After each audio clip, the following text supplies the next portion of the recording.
मैं एक फार्मासिस्ट हूँ और मैं आपकी बीमारी के बारे में बताना चाहता हूँ। इसको देख लीजिए अच्छे से। ये कोडी स्टार डीएक्स सिरप है, जो कि खांसी में काम आता है। आजकल सर्दी के मौसम में इंसान को खांसी हो जाती है।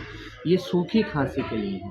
इसका 10 ml सुबह, 10 ml शाम पीता रहे और 15 से 20 मिनट के बाद पानी पिए। पानी तुरंत ना पिए।